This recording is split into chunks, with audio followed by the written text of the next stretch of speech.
I am here, but I have got to get there. I don't want to spend a bunch of money on gas. I have got to get there, but it's pretty far. How can I travel and still have a blast? This scoot is made for traveling, no matter where you are. I think I'll just jump on it and travel pretty far.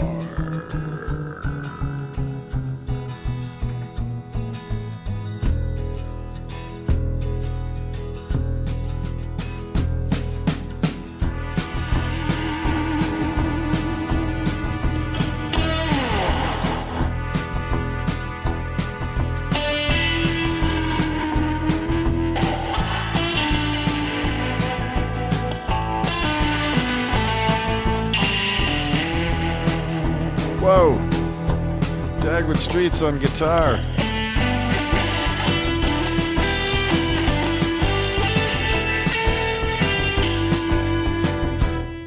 Yeah, I'm your host, and the scoot's made for rolling. So let's get on with the episode, shall we? Just having a little fun. That was not the original introduction. I have heard reliable sources tell me that people love bloopers. I had a different intro for this episode, and I listened to it, and even though it was only like 15 seconds long, it was so horrible. But since apparently it's a fact that people like bloopers, here goes the terrible song. You can hear it. You can laugh at me. It's stupid. I know it's stupid, but this was the original way I had planned to open the episode.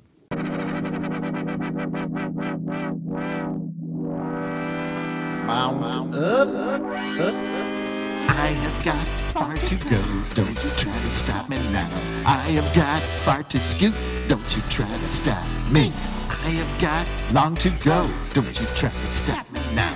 I have got a long distance scoot ahead of me.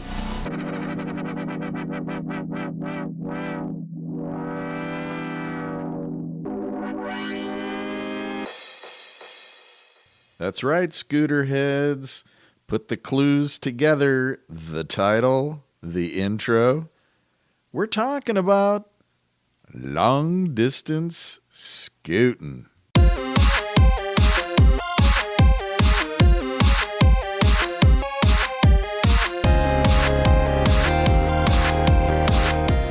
That's right, scooter heads and amateur sleuths. If you put on your deer stalker caps, you probably figured out we're talking about long distance scooting. Now, there is so much to talk about. We couldn't possibly cover it in 30 minutes, so we are going to touch on it. Because what are some of the things we could talk about? We could go back and revisit Zero to Epic, who crossed the entire United States from Massachusetts to Oregon. That's right, I said Oregon. I did not say Oregon, Oregon. He crossed from Massachusetts to Oregon. He relied mostly on Wolf Warriors, but he had a variety of scooters that he had a buddy, Brian, tow. And no, that's not cheating. He went through a lot. That's a whole another episode. Maybe we could recap that. Maybe we could get him back and talk to him. There were a lot of lessons learned. And if you go back and you listen to the Zero to Epic interviews that I did, including the ones where he was during his cross and he's laying in the hotel and talking about his day and the trials and tribulations he went through, we learned quite a bit. Among them, that speed, the weight of the rider / scooter head, wind, all these things play a role. But one thing he found was that, at least on the Wolf Warrior, 25 miles per hour was kind of a tipping point to where your range dropped heavily. If you stayed below 25, you could really squeeze out a lot more range. Another thing that we could easily talk about is what scooters are... Did I say what? It's like I didn't know whether to say what scooters or which scooters. What scooters are most suitable for long distance? Again, it depends on what you're doing. You know, what type of terrain. Are you talking about flat streets and commuting long distance? You know, you got the eMove Cruiser. There are plenty of scooters that fit different use case scenarios, which are the most comfortable, which have the furthest range. So many different topics to cover. But we had good old reliable, the Electric Scooter Guide, put out a YouTube video that pretty much covers a lot of the topics. When I say a lot, I should just say a percentage of the topics, because there's so much that we could talk about. So let's review some of the audio from the Electric Scooter Guide presented by super talented and professional Paul Somerville. What a talented guy. I was so lucky I got to meet him at CES in Las Vegas back in January. I should say I got to meet him in person, because that was an outstanding interview. If you want to go back to one of the earlier episodes, I don't know, was it episode 9, 7? I interviewed Chuck Temple, founder and host of the Electric Scooter Guide, and shortly thereafter I interviewed Paul Somerville, motorcycle racer, motorcycle builder, designer, scooter head, musician. He was in a great band called The Conspiracy. We play their music sometimes.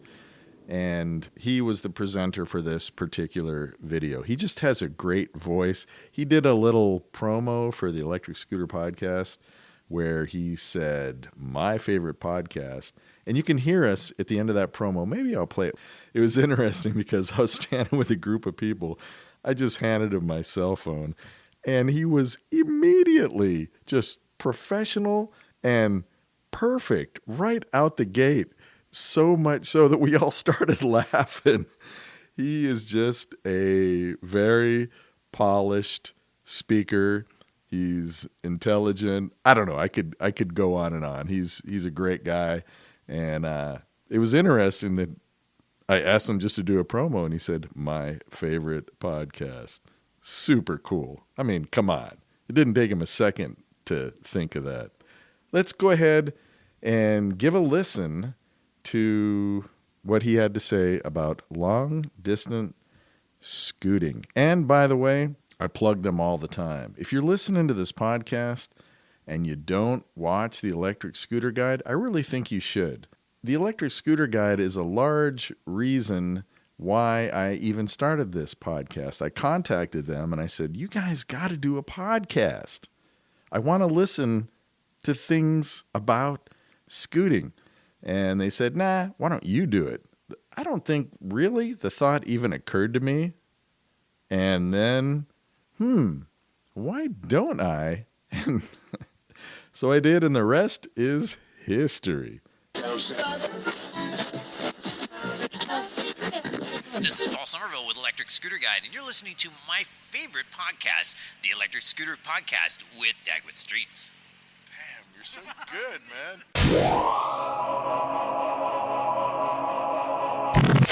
We took 85 fully charged scooters. Did you hear that? 85 scooters. Do you think Dagwood Streets, host of the Electric Scooter Podcast, has access to 85 scooters? This is why you have to watch the Electric Scooter Guide. I don't have those kind of resources, but I trust these guys.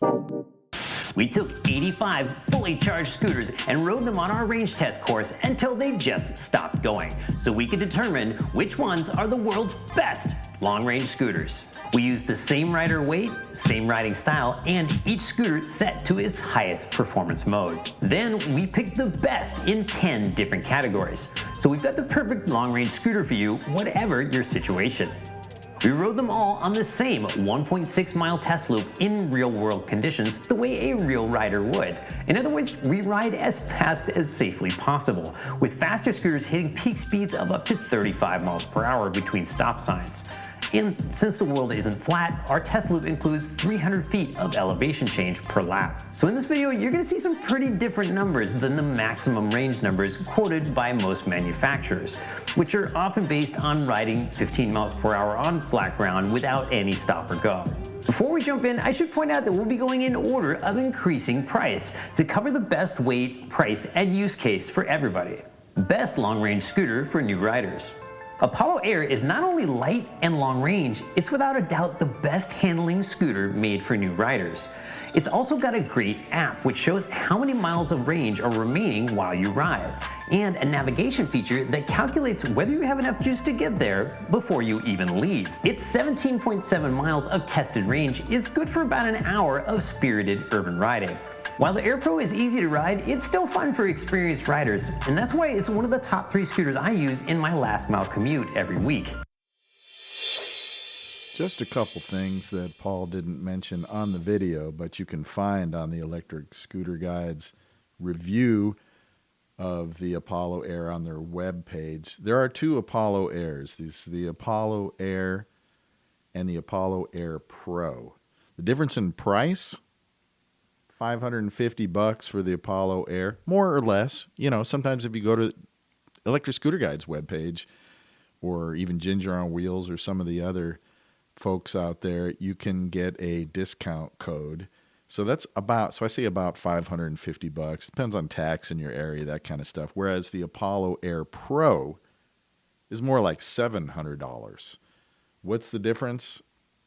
Top speed is about 3 miles per hour more for the Apollo Air Pro, about 19 miles per hour as opposed to 15, 16. And the Apollo Air gets about 14 miles of range, and you can get 17 or 18 out of the Apollo Air Pro. Also, a couple things that are not really issues, but I would say cons are the kickstand. Although it's a good kickstand, like I mentioned in last episode 68 with regard to kick scooters. Some of these scooters, you can't get your foot up underneath in order to put the kickstand down, so you have to reach down with your hand.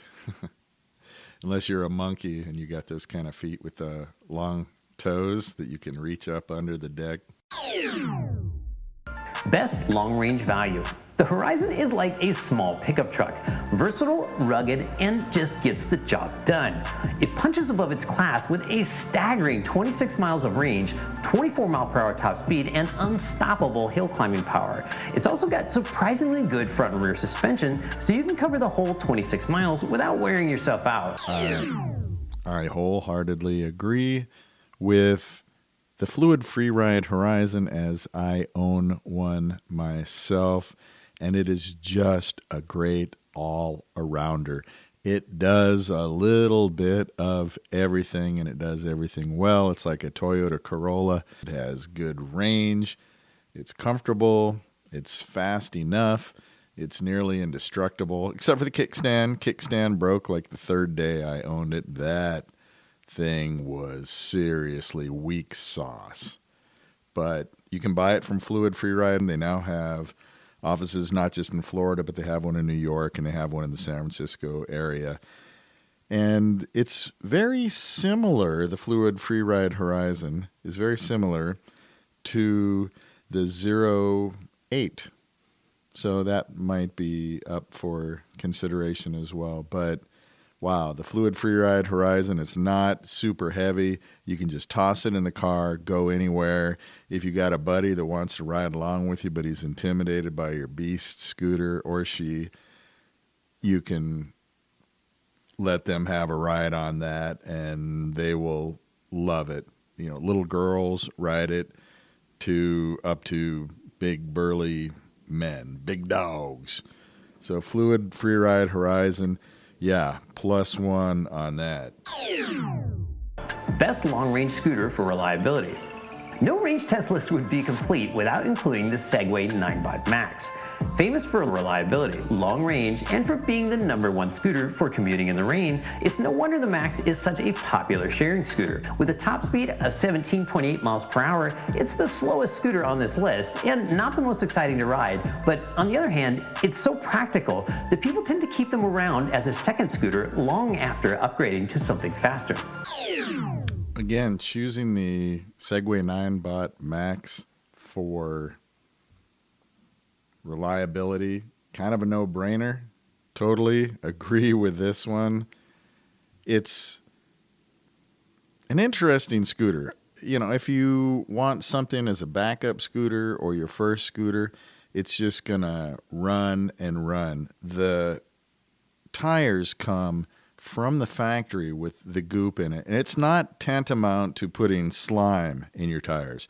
This is not a liquid. It's a thick band of stuff inside the tires, and you can puncture them and keep going. Now, it's not going to last forever, and when you do have to change those wheels, wow, it's pretty difficult. You probably got to get a professional to do it unless you are extra handy. And the looks of the scooter, for some people, and not for some people, it's kind of plasticky, but that is also kind of futuristic and clean looking. If you can't ride a scooter, if you've never ridden a scooter before, you can jump on one of these and just go and go. I have a video on YouTube. Again, if you look at the Dagwood Streets YouTube channel, there's a video of me and a buddy riding a couple Segway 9bot Maxes through sand, through trails, different parts of Florida. What you'll see on the video, I think the title is Scootin' Port Richey, Florida. Name is something like that. So reliability, Segway 9bot Max. Yep, again, Electric Scooter Guide. Nailed it. I gotta agree with him. The Segway 9bot Max has a range of about 28 miles, top speed about 18, weighs 43 pounds, and it's about $1,000. Good, standard, basic scooter that you can't go wrong. Best combination of range and portability. U-scooters are the very definition of ultra-portable.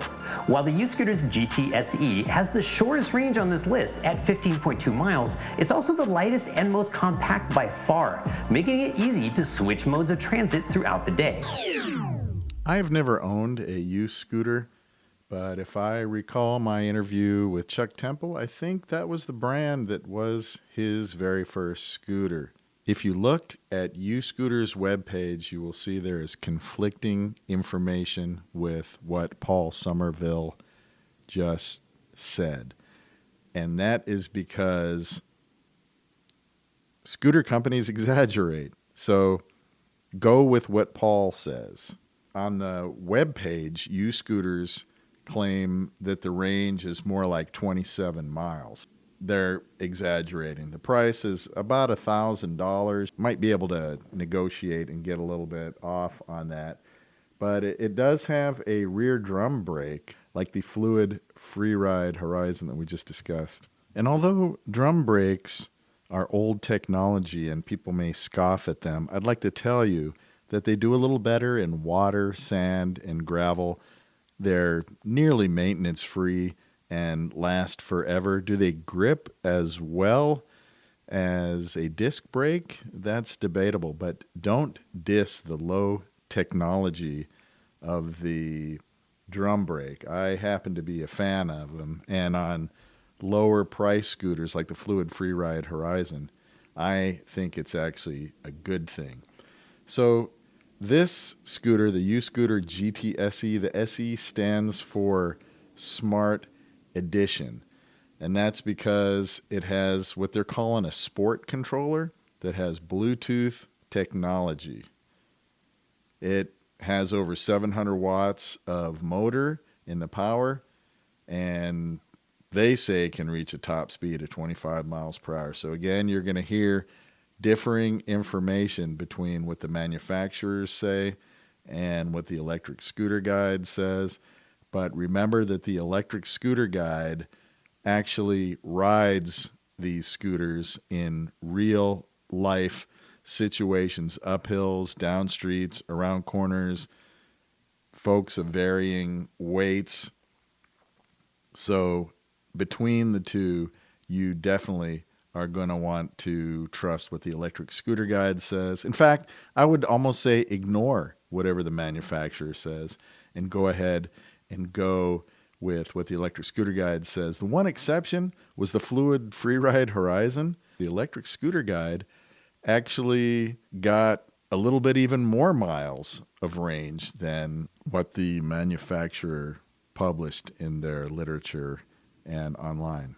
And the bottom line, I think, with the GTSE or Smart Edition is that it comes with an app that you can Bluetooth to the scooter itself, which is pretty cool. Is it $1,000? I don't know. Maybe it is.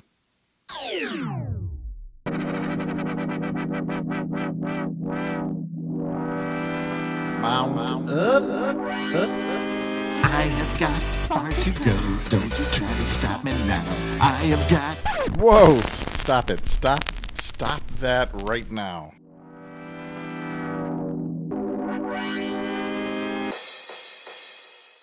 Best long-range commuter. The eMove Cruiser is the world's most famous long-range scooter. The enormous deck, flat-resistant tubeless tires, and stratospheric IPX water resistance rating make it the best for long-range commuting. For 2021, the Cruiser got more power and higher top speed, but still pulls off 47 miles of real-world range. That means most city commuters will only need to charge it once a week. Big range, of course, means a heavier scooter. But even at 59 pounds, the Cruiser has unbeatable range per pound and unbeatable range per dollar, thanks to an unusual battery choice. It uses larger, power-dense LG 21700 cells. The 2021 eMove Cruiser was selected by the Electric Scooter Guide to be the best long-range commuter scooter. And again, that's kind of an accepted fact in the scooter world, right? Who's going to argue with that? They being the Electric Scooter Guide, got 47 miles of range. The manufacturer claims 56 miles. You can buy this from different companies, but Voro, I always recommend Voro. They're just a great company. Their customer service is the best. If you look at the reviews on their webpage, 309 reviews, 5 stars. Which, by the way, if you're listening on iTunes or the Apple app on your phone, which is now just called Podcast, I think. It's a round purple thing with a little picture of a microphone on it. If you scroll up, and go to the very bottom of the Electric Scooter Podcast, you can give me 5 stars, just like the eMove Cruiser. Now, it's dual suspension, 1,600 watts, 52 volt. They're calling it a long-range electric scooter. One of the things that Paul didn't mention is, of all the scooters I've ever come across, it has the coolest colors. And I have ridden this one. Gotta recommend it. $1,400 from Voro Motors. If that's your priority, is long range and comfort on the side, and you want a cool color. I know Chuck Temple likes the purple. I'm an orange guy. But they're all cool, man. The white looks good. Everything except the black. If you're a Macintosh, Apple kind of person, maybe you want to go with the white. But red looks good. Purple certainly looks good. Orange, in my opinion, is the best, followed by the purple, then the red, and then the white, and then the black. Black is just everything is black. And as soon as you put your feet on that deck, it's just going to look filthy. All the dirt's going to show. Paul also mentioned the IPX6 water resistance rating. I don't care what the water resistance rating is. Keep it out of the water. You're just better off.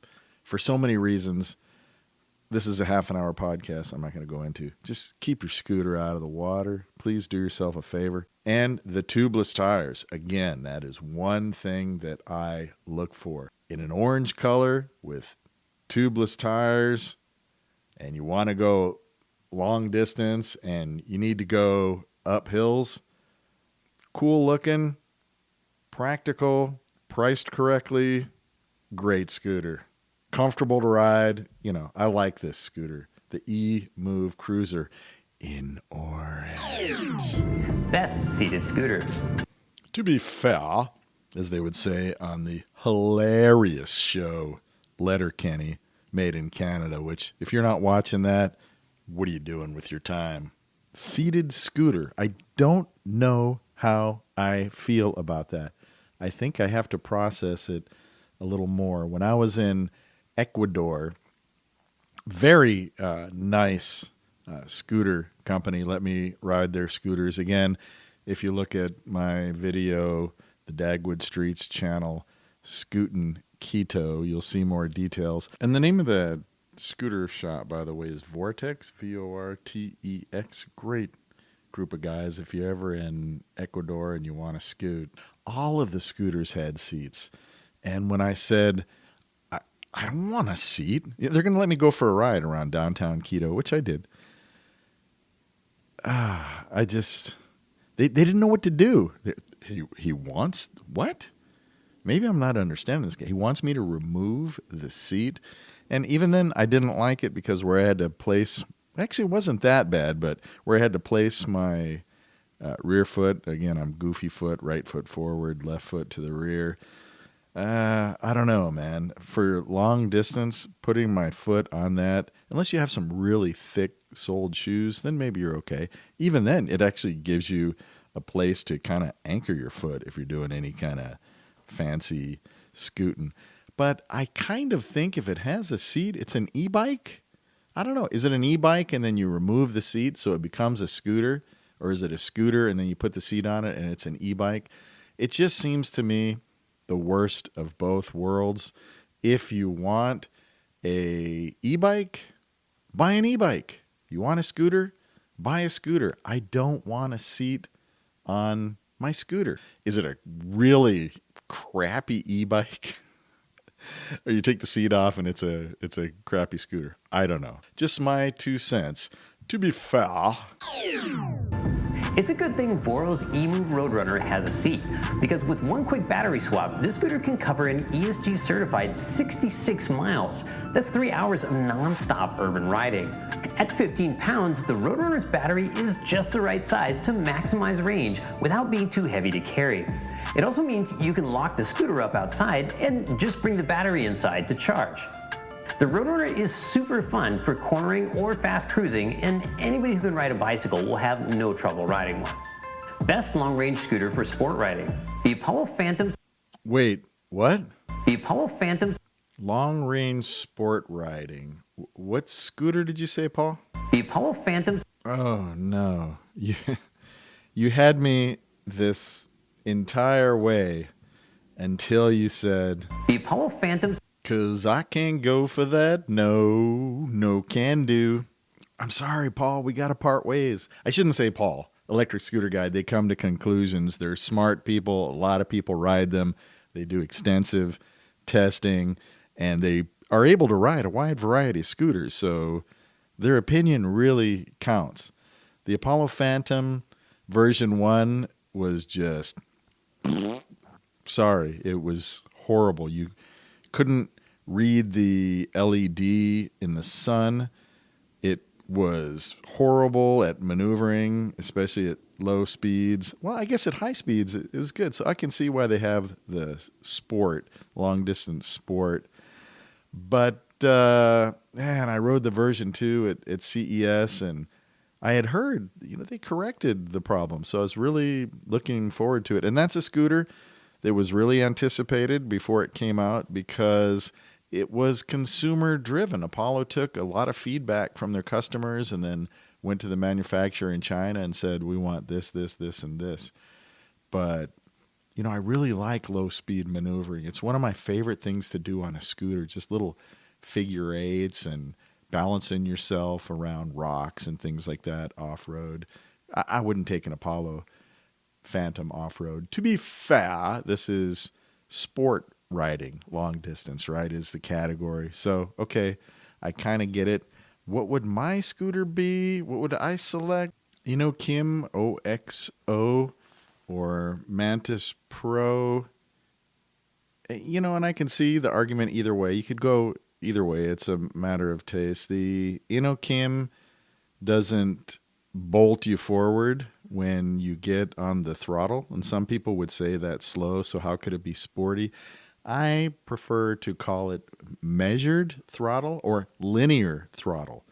Maybe an inline 6 gasoline engine as opposed to a V6. The power comes on in a very easy to anticipate way, and I like that. And Mantis Pro, the same. So the Apollo Phantom, I'm sorry, I'm just not a fan. I want to be so badly. But I can see, once you get going, the handling and everything, again, it's just really mainly the low-speed maneuvering that I have trouble with on the Apollo Phantom. But okay, Paul, let's hear the rest. The Apollo Phantom surprised us when it came out with an impressive combination of 31.4 miles of range and a top speed of nearly 40 miles per hour. The stiff, no-wobble stem, high-mounted headlight, quad suspension, and 10x3-inch tires were the best we had ever seen. And it was the first scooter to show remaining miles of range right on the display. The V1 had its issues, but now the Phantom V2 and upcoming V3 have smoothed out the throttle and introduced brighter displays. And there are upgrade packages to bring V1s up to V2s, and soon they'll offer upgrades to V3. Now, I think that's a great idea, offering upgrade packages, and I wish more scooters would do that, to be honest with you. But what was the impetus for Apollo to offer these upgrade packages, which I just checked on Fluid Free Ride's page? It's $179. I think it's because you need it. You need the upgrade packages. And in fact, I don't think that's going to fix the low-speed maneuvering issue. All right, Paul, moving along. What's next? Long-distance GT? Best long-range scooter for grand touring. Nailed it. If you want to get somewhere fast and feel like you own the road, the Wolf Warrior X is seriously the best. I find it interesting that Paul called it the Wolf Warrior X, because X is a Roman numeral meaning 10, and generally when you see scooters like the Wolf Warrior 11, it refers to the 11-inch wheels. Let's use them interchangeably. Minimal effort, maximum speed. I think this is the scooter James Bond would ride. With 40.9 miles of tested range, the Pro has amazing range per dollar. But if 32 miles is enough for you, the base model costs $600 less. And we love its smoother sine wave motor controller. I remember talking to Zero to Epic, and he really loved that Wolf Warrior 10. He had an entire quiver of scooters to choose from when he crossed the United States, and I remember him commenting how much he liked the Wolf Warrior 10. Best for off-road. The Wolf Warrior 11 is the original beast scooter and the world's best loved long-range scooter for off-roading. It has all the power you'll ever need off-road. And when it's covered in dirt, you'll feel better knowing you saved 20 to 30% versus a Wolf King GT Pro. You'll also appreciate that it's 20 pounds lighter as well. Well, I'm not going to argue with any of that. I own 2 Wolf Warriors, one with street tires and one with off-road tires, and I don't think I could have said it more succinctly. Fastest long-range scooter. With an ESG certified top speed of 61 miles per hour, the Wolf King GT Pro is the fastest and most stable scooter we have ever tested. If you've ridden a Warrior or Wolf King, the GT Pro's new display, improved water resistance, and ultra-smooth sine wave controllers are huge upgrades. Keep in mind, range drops drastically for sustained speeds above 30 miles per hour, but for urban rides, you can expect nearly 3 hours of continuous sport riding from the Wolf King GT. And as I found out, it can cover more miles than I can. We should point out that the Wolf King GT Pro with 55 miles of range beat the Dualtron Thunder 2 in this category, despite the Thunder 2's amazing range of 59.5 miles. The Thunder 2 is a stunning performer, but the King GT Pro's smoothness wins out when it comes to long-range riding. Again, I agree with everything. I rode the Wolf King GT back-to-back with the Dualtron Thunder 2, and unquestionably, the Wolf King was far superior.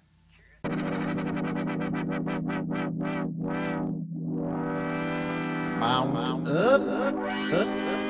I have got far to go. Don't you try to stop. What the H? Didn't I put the kibosh on that last time? That guy in the control booth, he's going to get fired. Now, I have got far to scoot. Don't you try to come stop on. me. Now you're just I have messing got with me. Long to go. Don't Kill you it. try to stop me now. I have got a long distance scoot ahead of me. Stop that horrible song. That does it, man. Somebody's getting fired. Curious about how your scooter did in our range test? Check out electric-scooter.guide to see how many miles we covered. Be sure to let us know in the comments how your range compares. Yeah, Paul Somerville of the Electric Scooter Guide. A stallion of a man. Not all heroes wear capes. He does it all, and he knows what he's talking about. Props. I always give the Electric Scooter Guide props here on the Electric Scooter Podcast. And let me take this moment to remind you to go to the Electric Scooter Guide forum, because if you guys don't start going and contributing to that Electric Scooter Guide forum, I'm going to do a whole episode. I'm just going to read the different things people say on the forum, and then you'll hear what they have to say, and maybe that'll spark a little more interest, because we need to get that thing going and support the folks at the Electric Scooter Guide. They work really hard to keep you informed.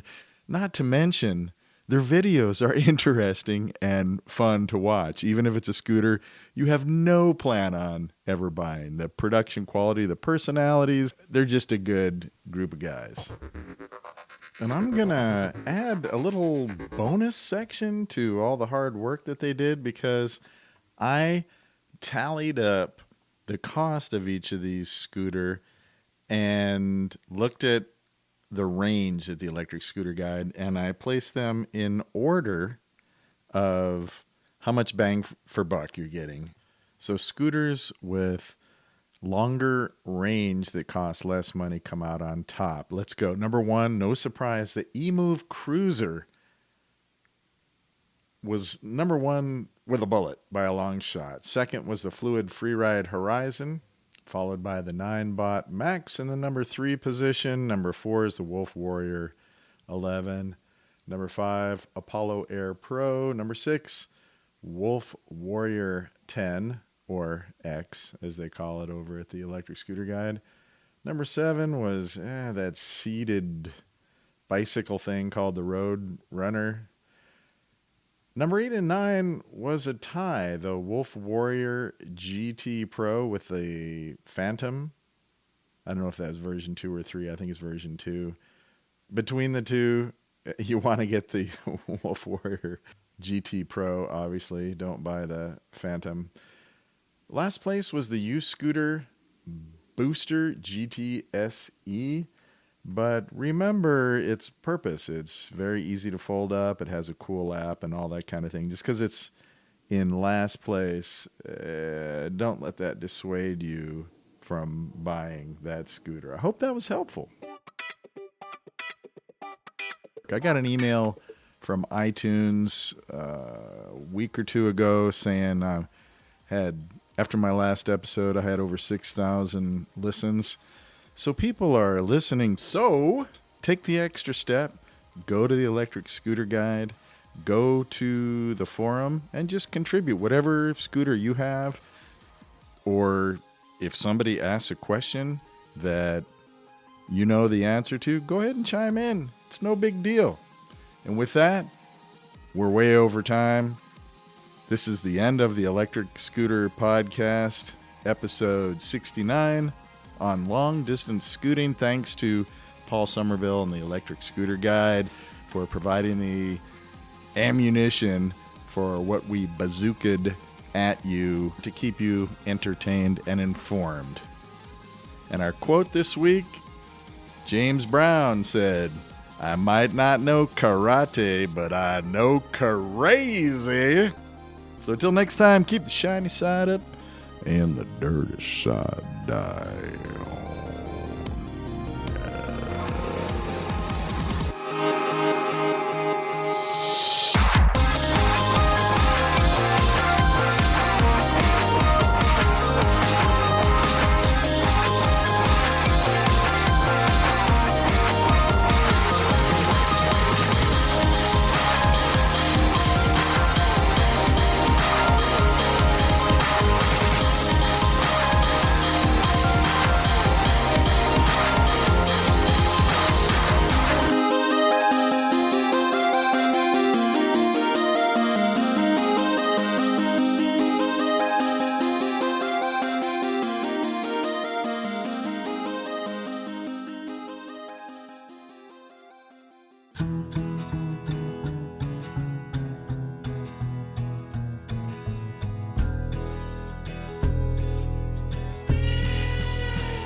I am here, but I have gotta get there.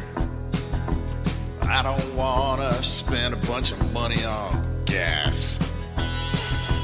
I have got to get there, but it's pretty far.